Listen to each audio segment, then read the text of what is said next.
Talakayang Parlamento. Alamin ang mga impormasyon at usapin patungkol sa Bangsamoro Parliament na napapakinggan saan mang sulok ng PARMM. Mapapakinggan tuwing Huwebes mula alas 9 hanggang alas 10 ng umaga dito sa 90.9 DXMY IFM Cotabato. Talakayang Parlamento.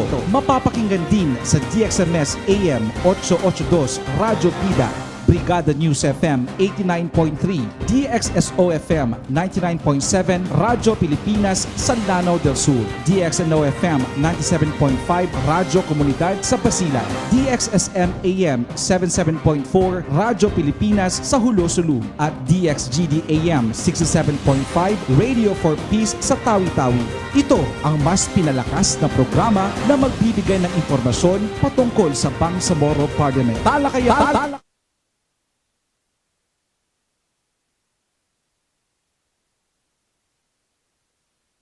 Magandang umaga Pilipinas, magandang umaga Bangsamoro. Welcome po sa pagbabalik ng ating programa na magbibigay sa inyo ng mga impormasyon at kaganapan patungkol sa Bangsamoro Parliament. Hatid ho sa inyo ng Public Information, Publication and Media Relations Division sa ilalim ng Legislative Technical Affairs and Information Service. Ako ang inyong lingkod, Sheila May de la Cruz. Makakasama ninyo mula alas 9 hanggang alas 10 ng umaga dito sa 90.9 DXMY IFM Cotabato. Sabay po tayo napapakinggan sa lahat ng ating partner radio stations sa Maguindanao, Basilan, Sulu, Tawi-Tawi at Lanao del Sur at maging sa mga ilang parte ng BARM Special Geographic Area. Sa Cotabato City at Maguindanao, live ho tayo hindi lamang dito sa IFM kundi pati na rin sa DXSM AM 882 Radyo Bida at Brigada News FM 89.3. Sa Lanao del Sur, napapakinggan ho tayo sa DXSO FM 99.7 Radyo Pilipinas. At ngayong taon dahil mas pilalakas natin ang ating saklaw, tayo rin ay napapakinggan sa Basilan, Sulu at Tawi-Tawi. Sa Basilan, live ho tayo sa DXNO FM 97.5 Radyo Komunidad. Sa probinsya ng Sulu, napapakinggan tayo sa DXSM AM 77.4 Radyo Pilipinas Hulo. At sa Tawi-Tawi naman, napapakinggan ho tayo sa DXGD AM 67.5 Radio for Peace. Napapanood din ho tayo live sa ating official Facebook account at Bangsamoro Transition Authority Parliament sa YouTube at sa ating TikTok account. Sa mga nais sumok sa ating talakayan, maaari kayong mag-message sa ating cellphone number 0976-146-6615 o maaari kayong mag-iwan ng komento o message dito sa ating Facebook page. Ito ang talakayang parlamento na napapakinggan every Thursday ho. Maaari nyo rin bisitahin ang ating website at parliament.bangsamoro.gov.ph. Doon makikita ninyo yung mga updates patungkol sa Bangsamoro Transition Authority, ano yung mga filed and approved bills at resolutions at iba pang updates patungkol sa Bangsamoro Transition Authority. Mamaya-maya makakasama ho natin ang ating guest na MP, walang iba si MP Attorney Randolph Parcasio. Sa episode na ito, malalaman natin ang kaganapan patungkol sa Bangsamoro Transition Authority ngayong linggo. Sa unang balita, nagsagawa ho ng 2 araw na sabay-sabay ng public consultation ang Committee on Local Government para sa panukalang batas na naglalayong magbuo ng 8 bagong munisipyo sa ilalim ng BARM Special Geographic Area. Sa naganap na public consultations, nangako ang CLG na isusumite ang 8 panukalang batas bago ang barangay elections ngayong darating na buwan ng Oktubre. Ayon kay MP Engineer Aida Silongan, nais nilang isagawa ang plebisito para sa pagbuo ng bagong munisipalidad kasabay ng 2023 barangay elections.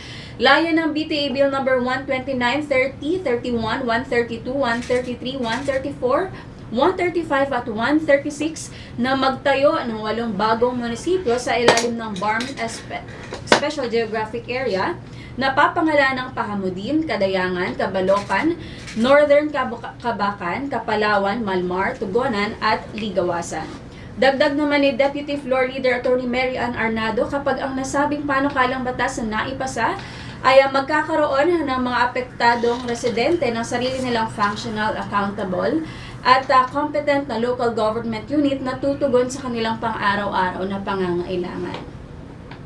Samantala, sa kabilang dako naman, pagkatapos ng 10 araw na iginugol ng Committee on Local Government upang mabusising talakayin ang Bangsamoro Local Governance Code, layon nilang isumite ang nasabing panukalang batas ngayong buwan ng Agosto. Ang BLGC ay kabilang sa 3 natitirang priority codes ng BTA na dapat maisabatas ngayong transition period. Mabusising sinusuri at pinag-uusapan ng Committee on Local Government ang bawat probisyon na nakalatag sa BLGC upang makabuo ng komprehensibong code na magbabalangkas ng pamumuno sa rehiyon. Layo ng BLGC na magbigay ng malinaw na direksyon sa pagitan ng local government units at ng regional government. At itong tatalakayin natin itong Committee on Local Government dahil magiging guest nga natin si MP Parcasio bilang siya ay membro din ng Committee on Local Government. Yan ang mga kaganapan patungkol sa Bangsamoro Transition Authority ngayong linggo. At ngayong araw, ongoing po ang public consultation naman para sa Committee on Agriculture, Fisheries and Agrarian Reform sa Zamboanga City para kunin ang mga rekomendasyon, suwestyon ng ating mga kababayan mula sa Basilan, Sulu at Tawi-Tawi para sa BTA Bill number 139 o ang batas na naglalayong magtayo ng Bangsamoro Agriculture, Fisheries and Training Institute sa ilang areas dito sa Bangsamoro region. At next week magkakaroon din sila ng panibagong or ng kasunod na pampublikong konsultasyon naman sa Marawi City o sa Lanao del Sur. At gaya ng nabanggit natin kanina, makakasama ho natin ang ating guest ngayong umaga. Walang iba, si MP Attorney Randolph Parcasio. Magandang umaga po, sir. Magandang umaga, Sheila, at magandang umaga sa lahat ng mga nanonood at nakikinig dito sa talakayan na ito, sa lahat ng mga brothers and sisters natin dyan. Assalamualaikum warahmatullahi wabarakatuh. Salam. Ayan po, dahil bago tayo pumunta sa ating mga seryosong mga tanong sa patungkol sa Bangsamoro Transition Authority, tanungin muna natin si MP Parcasio kung paano siya ngayon nag-a-adjust bilang bagong MP or bahagi ng Bangsamoro Transition Authority ngayong sa second Parliament. Well, alam mo, bilang estudyante ng batas, bilang lawyer, we are trained to live by the rules. At saka, siyempre, ang BTA may kanyang parliamentary rules and pinag-aralan ko ito at naintindihan ko naman. At ngayon ay medyo comfortable na ako sa mag-attend ng mga sessions at saka committee meetings and deliberate in accordance with the rules.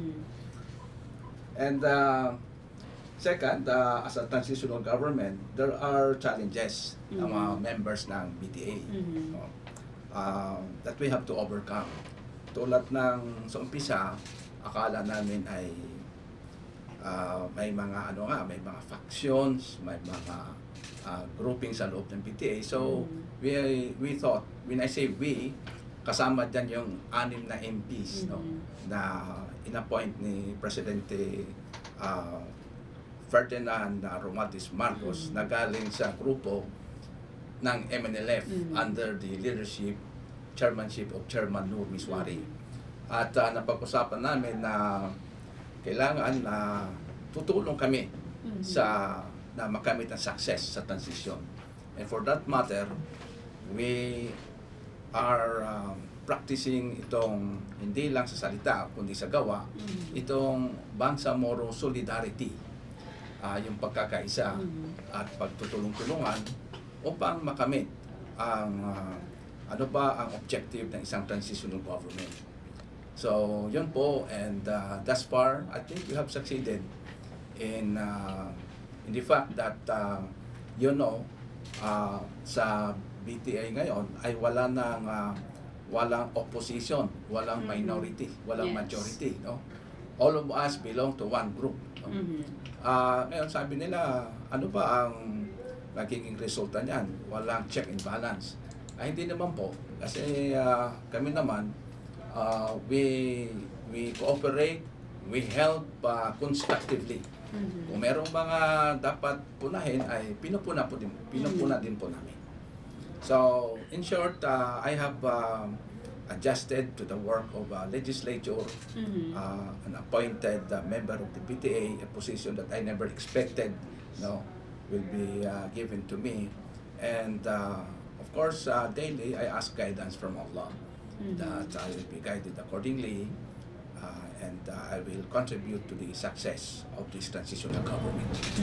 At gaya nga ng nabanggit ni MP Parcasio, dito ngayon sa second parliament, wala nung minority at majority na grupo ang second parliament, at like nung first parliament na mayroong minority at majority, ngayon sa second parliament nagkakaisa na ho yung mga members of the parliament para sa layunin nga na matapos itong mga kailangan nilang tapusan during the transition period. At gaya ho nang nabanggit ho ninyo na ang desisyon ho ninyo ay base din sa mga kasama ninyo ng mga MPs, itong 7 MPs na under nga kaya DS Miswari, Miss Wari, at paano ho ba, ano ang role ninyo kayong mga 7 MPs dito sa Parliament?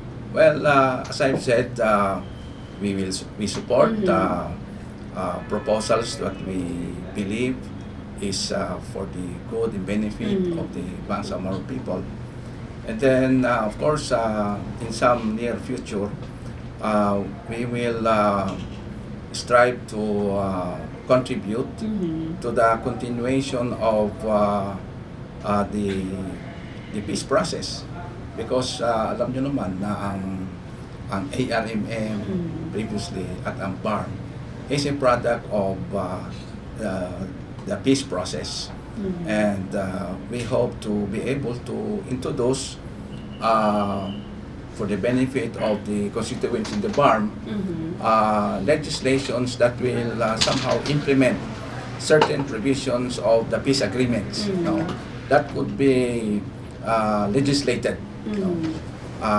Otherwise, our participation will not be that meaningful.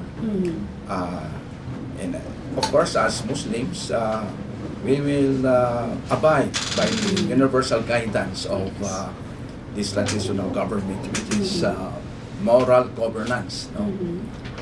Moral governance, ibig sabihin, dapat you trod the straight path in the dispensation, in the discharge of duties as member of the BTA. At ngayon naman ho, ano yung mga efforts ho ninyo na gagawin or ginagawa para makatulong sa government of the day na ma-accomplish yung mga priorities during the transition period? Siya na nga, tulad ng nasabi ko, kailangan na tumulong sa paghikayat ng mga hakbang na magpapatibay ng solidarity at pagtaguyod ng universal guidance of this transitional government na itaguyod ang moral governance, which can be carried out through a transparent and good governance. One of the ways to achieve this is by holding consultations and information dissemination face-to-face among the grassroots.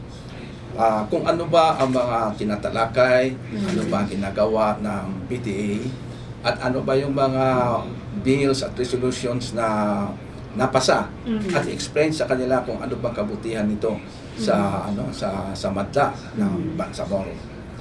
At lalong-lalo na sa mga sinabi kong grassroots, which among others include those whom we have worked together in the quest for genuine autonomy and the implementation of peace agreements. Kasi sila yung para hindi nila naiintindihan ano ba itong BARM, ano ba ang kinalaman nito sa yung ultimate na gusto natin na magkaroon ng genuine autonomous government, ng kapayapaan, ng prosperity, at freedom to decide among ourselves what must we do with our homeland. So ito po. And for me, as an individual member, meron man kami tinatawag na yung TDIF, parang Transitional Development Infrastructure Fund. At sisikapin ko na ang mga ito ay maiimplementa during our term. Kasi importante na ito hindi ito kasi yung batas, these are this cannot be appreciated kung walang makakain yung tao, wala silang maiinom, hindi matutugunan yung kanilang pangangailangan sa kalusugan, pangangailangan sa edukasyon at iba pa. So the BTA is doing that and giving the members of the BTA a chance to perform the implementation of infrastructure projects. Kahit na konti, pero konti nga, pero nakakatulong naman sa pangangailangan ng ating mga kababayan. Yes, at gaya na nabanggit ni MP Parcasio kanina na mahalaga talaga na magsagawa ng mga public consultation sa ground dahil ito yung mga pagkakataon ng ating mga MPs na mahingi yung mga komento, rekomendasyon ng ating mga kababayan, especially sa mga bills na ginagawa natin na dapat nagmumula sa ating mga kababayan at maramdaman ng mga kababayan natin kung ano nga ba talaga ang role ng Bangsamoro Transition Authority, ano ba ang role ng Bangsamoro government, especially na ang alam ng ating mga kababayan, hanggang ngayon, hindi pa alam ng lahat ng ating mga kababayan ano na bang pinagkaiba ng ARMM noon at ng BARMM ngayon, kung pangalan lang ba yung nagkaiba, ano na ba yung pinagkaiba ngayon at paano natin ito mapaparamdam sa ating mga kababayan. At isa sa mga kailangan gawin or mga mahalagang ginagawa ng Bangsamoro Transition Authority ay ito nga mga public consultations, pagkakataon ng Bangsamoro Transition Authority na mapakinggan yung boses ng ating mga kababayan. And speaking of mga batas, during the transition period, kailangan maipasa ng Bangsamoro Transition Authority itong mga priority codes. At ngayon ho, kasalukuyan, itong Committee on Local Government ay tapos na nga sa deliberasyon pa lamang ng ng Bangsamoro Local Governance Code. At bilang kayo ho ay bahagi ng Committee on Local Government, kumusta na ho sa committee level ang Bangsamoro Local Governance Code? Sa ngayon ay gumagawa at ina-draft namin, sinusulat ng kada membro na may gustong baguhin sa draft, to amend the draft. So, period of amendments. We are preparing our proposed amendments and the deadline for submission is on June 19. Sa akin naman, I have done my level best to enrich the draft because alam nating lahat na ang local government units sa loob ng ARMM at ngayon sa BARM lag behind by 30 years. Alam mo, 30 years? Kasi yung local government code, yung National Local Government Code na Republic Act 7160 was passed sometimes in 1990 or 1991. And subsequently, the ARMM passed its own version of the Local Government Code, which is MMA Act 25. Kinopya nila yung 7160. Kaya lang, yung local government units will stricken out of their characteristics as defined in 7160, meaning hindi ibinigay sa kanila yung devolved powers as provided in the National Local Government Code. Tulad ng pag-deliver ng basic services. Example, yung health, agriculture, social services. Ito ay hindi in-specify na obligasyon ng ating mga local government units. Kaya nga, if you go to and study the administrative regions, LGUs, from municipalities to provincial local government units, ito makikita mo, yung province, yung probinsya mismo ang nag-provide sa kanyang budget ng provincial hospital at saka district hospitals. Dito sa BARM at saka previously in the ARM, wala yan because the provincial government and municipal governments think that it is not their obligation because it is not provided in the local government code of ARM, which was carried out in the BARM. Now, dito ka rin sa municipalities. Lahat ng municipalities sa buong Pilipinas, maliban sa autonomous region, sila yung nagpupundo ng pera para sa municipal health office. Alam mo, dito sa ARM at sa BARM, yung counterpart ng municipal health office ay rural health unit. And who is funding the rural health unit? It is the regional government. Who is appointing the doctors, the physicians? It is the regional government, no? Similarly, sa province, the one who has control and supervision over provincial hospitals and district hospitals are the provincial governors. Dito sa atin, it is the regional government. Now, ang epekto nito ganito. Sa buong Pilipinas, nung una, may tinatawag na internal revenue allotment. Lahat yan, pares-parehas yan, lahat ng LGUs, buong Pilipinas. Yung LGUs outside of BARM and previously outside of ARM, they allocate budget in their annual provincial ordinance budget, no? Sa mga health offices, health services, agricultural services, social services, and natural environment, pati na rin ang edukasyon. Sa atin wala. Kaya suriin mo yung mga example, suriin mo yung mga opisina ng ito tayo sa agriculture. Yung minimum na empleyado sa agriculture sa isang munisipyo, labas ng ARM at ngayon ng BARM, ay hindi yan magmenos ng mga 20 or 30. No?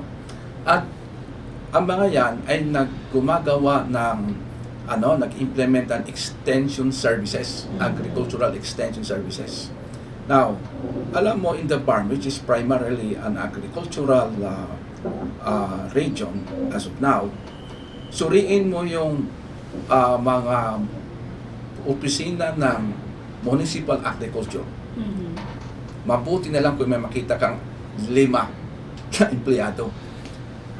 When I conducted a survey some time ago of all LGUs implementing devolution,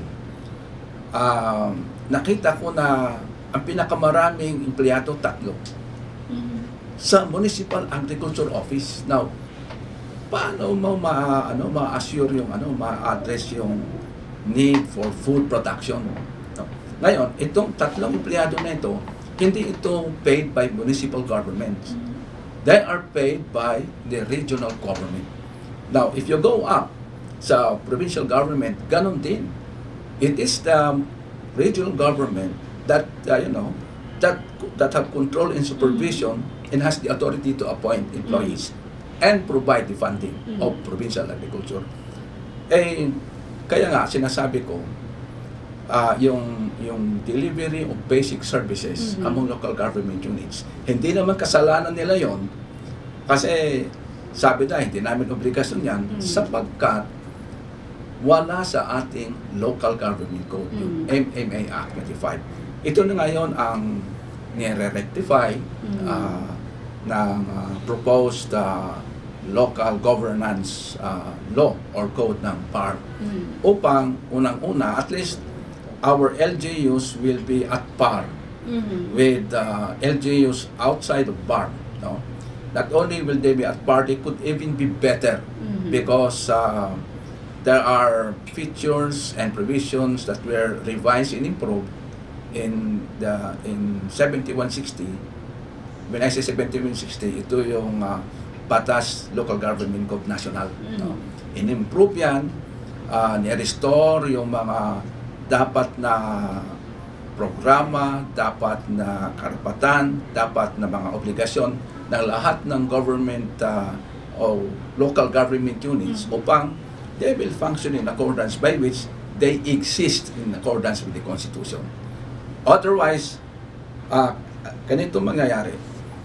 Ngayon, sinisikap ng regional government that it will become or it will be effective and it can address governance problems across the region.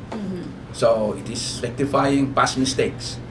However, it can only do 50% of the need for public service in the region, because the 50% is supposed to be done by local government units. Without a good local government code, mahihirapan ang BARM. So kailangan 50-50. Ayos na yung regional government, aayusin yung local government units. Inshallah, in the near future, we will have a prosperous region that will be at par with the other regions in the country, would even be better, more powerful, richer, and more prosperous in the country. Ayun, at ang itong proposed Bangsamoro Local Government Code or Local Governance Code ay magbibigay ng more power, gradually more power, authority, responsibilities, and resources to our local government units through the system nga of decentralization. Ito yung mga nakalagay sa BLGC. At gaya na nabanggit ni MP Parcasio, ang itong BLGC ay mas ito yung kailangan ng local government units ngayon kasi ito nga yung magsiserve na link between the local government units and the Bangsamoro government. At ito sa ginagawa na BLGC ng Bangsamoro Parliament, ito yung mas magbibigay sa kanila ng power at authority dahil tuwing may mga basic needs yung ating mga kababayan, especially sa grassroots level, ang unang hinihingan talaga ito nga Bangsamoro government, which is kailangan yung local government units natin, yung unang nagbibigay din ng paunang tulong sa kanila, but because they have no power nga, not enough in power at authority, responsibilities, resources ng ating mga LGUs, hindi sila nakakapag-provide din at mas hindi naiintindihan ng mga LGUs natin sa ganung klase. At itong BLGC na ginagawa ng Bangsamoro Transition Authority ngayon ay mas bibigay sa kanila ng mas malalim na responsibilities, resources, and power. At ito nga po, in a nutshell, paano natin papapaintindi sa ating mga kababayan ano ba itong Bangsamoro Local Governance Code at gaano ito kahalaga sa ating mga kababayan, especially sa ating mga LGUs? Bago sa lahat, Sheila, yung resources, merong resources ang LGUs. Kasi meron silang internal revenue allotment. Yes. Ngayon ay tinatawag na national tax allocation na mas malaki dahil sa manda, alam niyo yung manda na especially yung Bangsamoro, ay yung itong BARM na mas nagkaroon sila ng mas malaking resources. Hindi lang po sa BARM, sa buong Pilipinas. Kasi nung una, yung internal revenue allotment, ang sources niyan yung taxes. Dahil sa isang kaso na ipinail ni Mandana sa Korte Suprema, ay nag-decide ang Korte Suprema na hindi lang galing sa income tax ang dapat na ibigay sa local government units sa buong bansa. Kasali na rin doon yung custom charges, lahat ng mga na kukolekta ng pamahalaan sa custom charges and other tax, national tax itong collections. So lalaki yung yung national tax allocation na tinatawag noon na internal revenue allotment sa lahat ng local government units, especially among the provincial government. So, as I've said, provincial local government units outside of BARM have the resources to allocate for all the basic services. Ganon din dito sa BARM. No? So, to make the pictures clear, clearer, yung BARM na kanyang funds ay black run. No? Yung local government units, yung kanyang pondo ay national tax allocation. Pag hindi magamit ng husto yung national tax allocation, hindi kakayanin na black run ang pagserbisyo sa lahat ng mga constituents ng BARM sa buong region. Kasi ang kalahati noon na ibinibigay dito sa region na ito ay national tax allocation sa local government units. Pag tama yung gamit ng BARM ng kanyang black run, tama rin yung paggamit ng local government units ng provinces, ng municipalities, ng barangay, ng kanilang mga national tax allocations, mag-aasenso talaga at bubuti yung serbisyo ng pamahalaan, lokal at regional. At yun ang objective ng proposed local governance code. Yun. In a nutshell. Oo. Yes, ito na nga yung mas magiging may authority and power na itong ating mga local government units at gaya na nabanggit ni MP Parcasio. Iba kasi yung sistema dito sa Bangsamoro region, especially yung budget nga natin ay mula sa block grant at ito nga yung kakaiba dito sa Bangsamoro region. And I want to emphasize, ito yung yung importante, yung programa sa health. Ang region merong programa sa health. So, ang LGUs dapat meron din programa. At kasi meron din silang kakayahan. Programa sa social service, regional and local. Kanya-kanyang pera na meron. At kanya-kanya dapat i-allocate para sa mga tao. Pangatlo, yung agrikultura. If you want to lead in the production of in food production, farm being a potential food basket in the country, because we have so much land and so much water, malaki ang ating karagatan, ay malaki yung potential ng ating food production. So dapat tugunan yun ng LGUs at ng regional government, each one utilizing to the maximum their resources. Again, I want to emphasize, utilizing to the maximum their resources. If that is done in the next 2 or 3 years, asenso talaga. Sabi pa, using the phrase of President Ramos noong una, farm will leapfrog into an economic giant in the country. Lalong-lalo na may kapayapaan na sa buong rehiyon. At ngayon dahil tapos na itong deliberation sa Committee on Local Government para dito sa BLGC at next step na itong proposed amendments, discussion para sa proposed amendments ng Committee on Local Government. Kailan ang target ulit na pag-convene ng Committee on Local Government, or kailan ho ito target na maisumite sa ang committee report sa plenaryo? Let me see. Within the month of July, matatapos namin ito. And hopefully, early part of August ay maipasa na itong panukalang batas na ito. So target by August tapos na, or naisumite na sa Parliament or sa plenaryo itong committee, itong proposed Bangsamoro Local Government. I think July, no? The target is July. Dapat July matatapos na.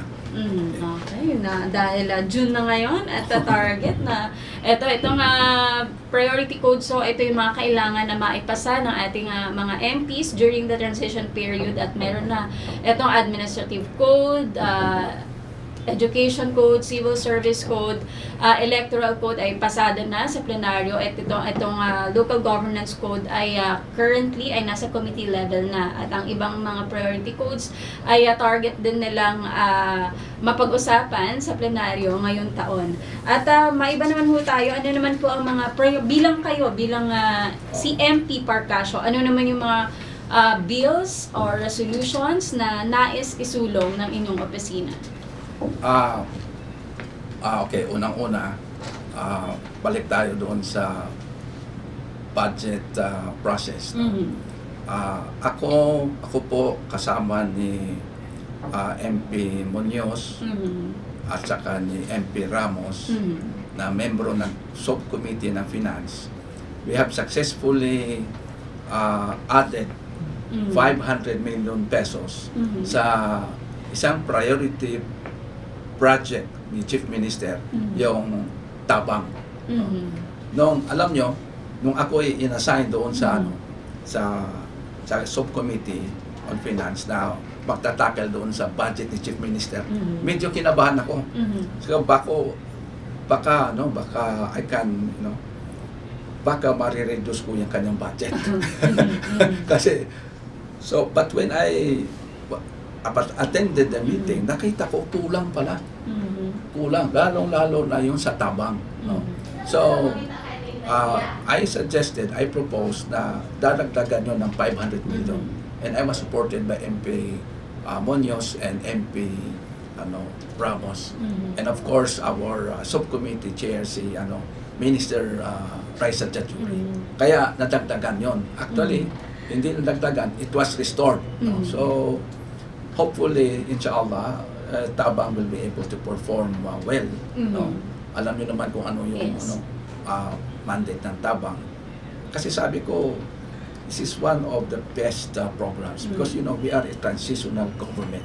As transitional government, we must have mechanisms to directly deliver to the people yung kanilang pangangailangan sa pagkain, pangangailangan kung merong mga emergencies at iba pa. Ito na yung Tabang. No? So kaya we were able to succeed in the subcommittee up to the committee level hanggang sa pag-approve ng budget. So, yun po ang una. Pangalawa, ito po ang aking active participation sa meron pang iba. Yung nga pala yung budget ng rural health units. I was able to successfully introduce in providing 50,000 MOOE sa rural health units kasi na-discover ko ang liit-liit ng budget ng rural health unit. Ano yan municipal health office yan. No? Ngayon, yung tinanong ko ang data, 74 to 76 municipalities sa buong farm ay walang ambulansya. So, I proposed to purchase 76 ambulances. Ngunit nagkulang yung allocations, nagkulang yung pera for 2023. So this time, I have convinced my colleagues, a lot of my colleagues in the PTA na we will ask the municipal Ministry of Health that in their budget for 2024 maisali yung purchase ng 74 to 76 ambulances, including sea ambulances. Kasi ang dami mga munisipyo in Sulu at saka sa Tawi-Tawi and some parts of Basilan na walang ambulansya. Biruin mo, babay nagkakasakit sa mga lugar na ito. Paano nila dalhin sa hospital yung kanilang mga pasyente? And of course, it is understandable sa ARMM sapagkat kulang pa ang pundo. Hindi na tayo mapapatawad na yon sa laki ng pundo natin. Kung hindi natin maisulong at mabigyan ng mga ambulansya yung 76 na rural health units na yon. Now, when I proposed that, I was asked to allocate in my TDIF the purchase of 3 ambulances. Ngunit dahil sa nagkulang yung aking pondo, so isa lang yung aking na-allocate for the purchase of 1 ambulance in one of the municipalities in Lanao del Sur. So, yun, now, isa sa mga napag-usapan naming 7 na MPs ay yung tungkol sa human rights. Kasi, I grew up in my practice of law in human rights practice. Pero yung human rights na yung practice are political rights. Now, ang tao ay may karapatan siya ay nabuhay dito sa mundo na ito. At lahat ng tao ay may obligasyon para sa mga nangangailangan. Now, yung karapatan ng tao nung nabuhay sa mundo ito, dapat meron siyang pagkain. In modern times now, dapat merong sapat na income o support para sa edukasyon, para sa kalusugan, para lahat ay merong, if not all, but dapat 95% to 98% merong bahay. No? At iba pa. These are the so-called, ito yung mga sakop na tinatawag na the new generation of human rights. The right to food, the right to health, the right to education, the right to livelihood, the right to have a clean and protected environment. And that is why we are crafting a law to ensure that these rights will be guaranteed in the Philippines, at least kung hindi man sa buong bansa, kasi hindi naman tayo makapasa ng batas sa buong bansa, at least in the BARM, all of these basic rights will be guaranteed. And this will be done by the concerned ministries, like the Ministry of Social Service, the Ministry of Agriculture, no, yung ating Ministry of Human Settlement, the Ministry of Environment, Natural Resources, and Energy, at iba pa, the Ministry of Labor. Dapat when they formulate their budget, pag meron na itong batas ng the law on the new generation of human rights, which will require the BARM to provide our people with their basic necessities as basic human rights, then ang programming ngayon ng pamahalaan, hindi lang sa regional government, sakop na rin ang local government units. Ang kanilang programming, ang kanilang budgeting should be attuned towards the provision of the basic rights of the constituents of the BARM, of the Bangsamoro people, and the non-Moro people within BARM.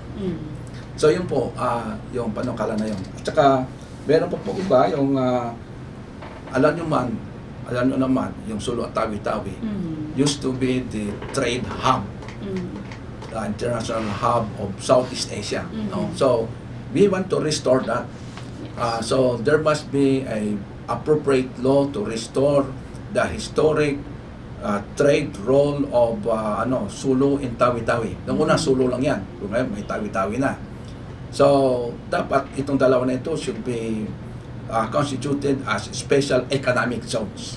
Kasi alam mo ba, ang daming dumadaan diyang international ship. Lalong-lalo na doon sa Tawi-Tawi, no? Sa Siputo, sa daming dumadaan. Pero ano bang pakinabang ng BARM? Wala. So, paano ba natin sila masiservisyan? Wala. Tawi-Tawi is a potential, in one of the studies, Tawi-Tawi is a potential Singapore in the Philippines. If provided with the correct and appropriate projects, no? It could be Sulu in Tawi-Tawi could be turned into an international trade hub, not only of the Philippines but of the Southeast Asian countries, kaya international trade hub. Yun ang dapat pagsisikapin natin. So, in-estudyohan namin ngayon what appropriate law should be passed to realize that. At saka, yung tungkol sa ito nga, wala tayong mining law. No? Alam nyo, ang lupain ng ARM or BARM, maliit lang para sa mining. So, we are now drafting a mining law for the BARM. No? Upang magkaroon tayo ng batas, kasi ang ginagamit natin ngayong batas sa mining ay yung national law, no? Which is not appropriate for BARM, considering our limited resources, no? At saka yung alam mo, dito sa BARM hindi masyado umiiral, hindi nagagamit yung katarungang pambarangay, and one reason or the other, no?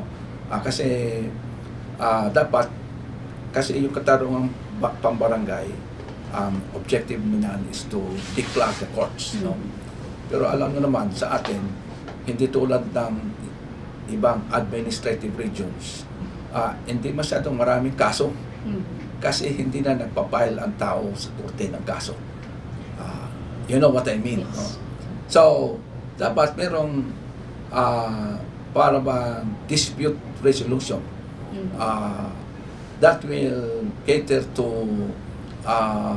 the conflict of Moros, of residents in the BARM, an Islamic alternative dispute resolution, and a non-Moro alternative dispute resolutions.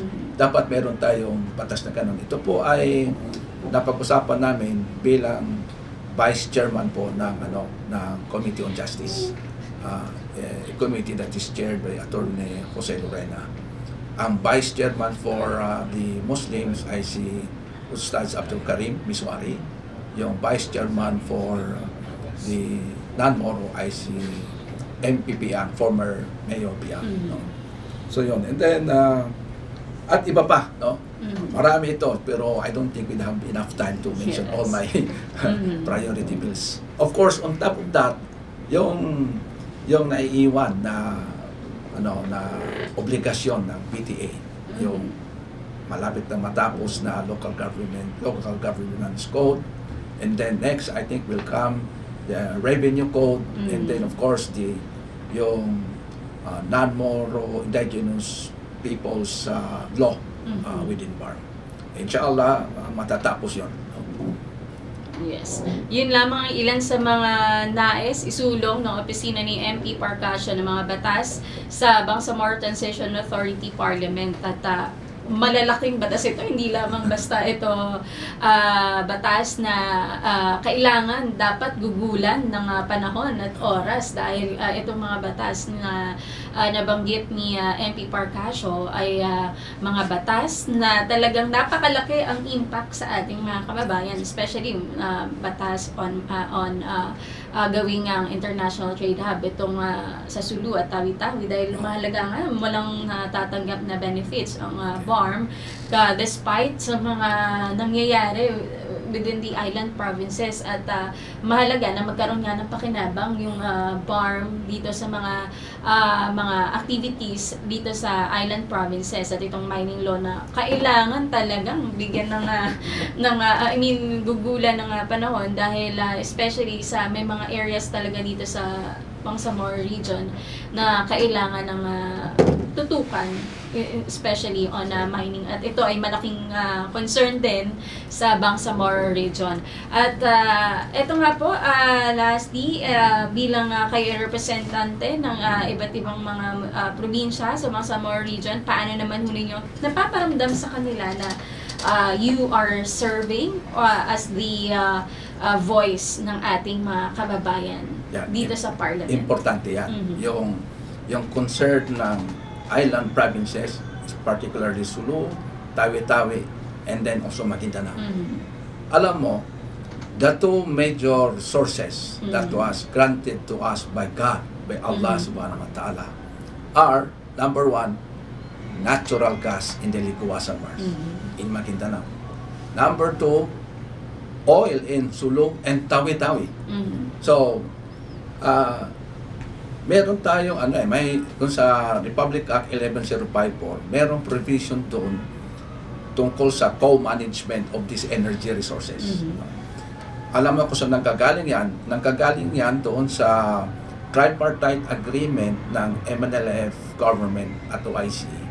Na kung saan merong kasunduan na itong mga resources na ito ay will be co-managed by the autonomous government and by the national government.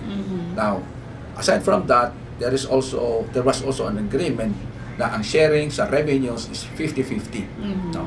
Now, of course, that is now in Republic Act 11054. Ito po yung concern ko sa Sulu, Tawi-Tawi, pati po sa Maguindanao. Kasi major ito yung maglilift, ito yung tutulak ng economic prosperity ng BARM. Ngayon, pinag-aralan po namin paano i-provide yung details ng batas na yan, ano ba ang magiging role ng BARM sa co-management na yan, paano ba ma-implement yan once there is agreement sa IGR tungkol niyan. Kasi actually yan ang pag-asa natin. May sinasabi na hindi lang ang Tawi-Tawi maging Singapore, kundi yung dito magiging parang Dubai ito, no? Sa Yaman, because we have the natural gas in the Liguasan Mars. Ito po ang aking concern, no? Yung yung basic necessities, yun na yung the new generation of human rights that will cater not only in the island provinces in Maguindanao but region-wide. Yes.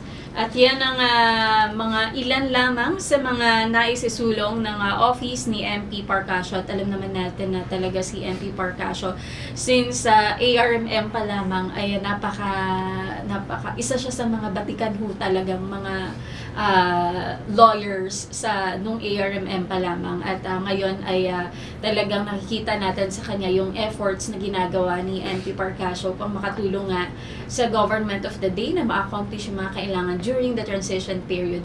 Mensahe na lang ho ninyo sa ating mga kababayan na nakikinig ngayon all over the Bangsamoro region. Sa lahat po ng ating mga kababayan, sinabi po ng Allah na lahat tayo nung tayo ay nilalang niya sa kupunan pala ng ating ina.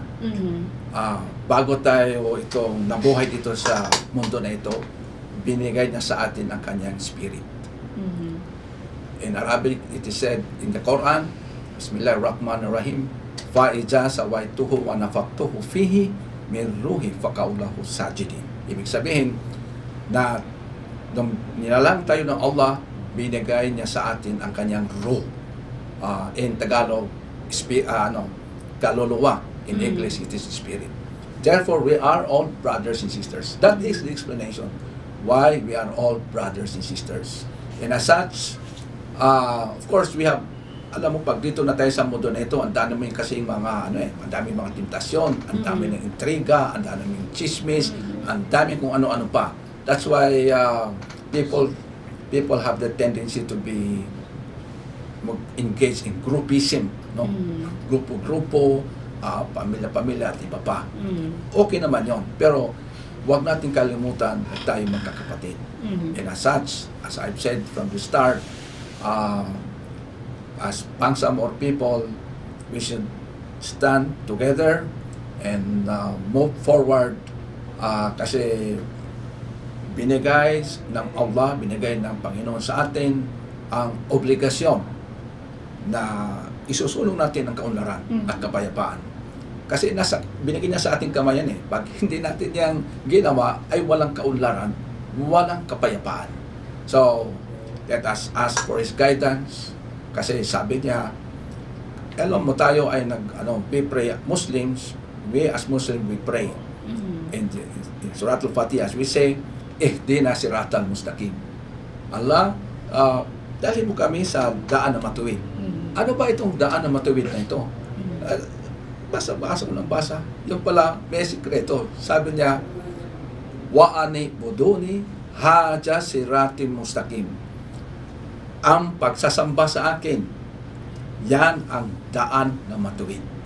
So, let us worship, let us be devoted to Allah, and by being devoted to Allah, let us obey Allah, let us obey those who are charged with authority, and with that, we will have success. Maraming pong salamat at magandang umaga po sa inyo lahat.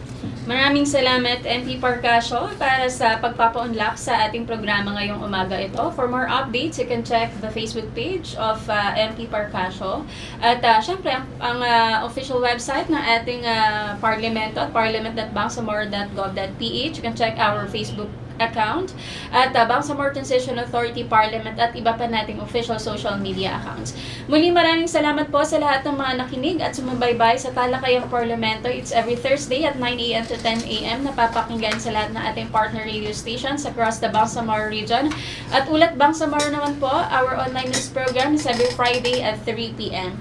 Muli, ako po si Sheila May de la Cruz mula sa Public Information, Publication and Media Relations Division sa ilalim ng Legislative Technical Affairs and Information Service. Nag-iiwan sa inyo ng isang magandang umaga at wassalam. Talakayang Parlamento. Alamin ang mga impormasyon at usapin patungkol sa Bangsamoro Parliament na napapakinggan sa anumang sulok ng PARNM. Mapapakinggan tuwing Huwebes mula alas 9 hanggang alas 10 ng umaga dito sa 90.9 DXMY IFM Cotabato. Talakayang Parlamento. Mapapakinggan din sa DXMS AM 882 Radyo Pida Brigada News FM 89.3, DXSO FM 99.7, Radyo Pilipinas, Sandanao del Sur, DXNO FM 97.5, Radyo Komunidad sa Basilan, DXSM AM 77.4, Radyo Pilipinas sa Hulo-Sulu, at DXGD AM 67.5, Radio for Peace sa Tawi-Tawi. Ito ang mas pinalakas na programa na magbibigay ng impormasyon patungkol sa Bangsamoro Parliament. Talakayang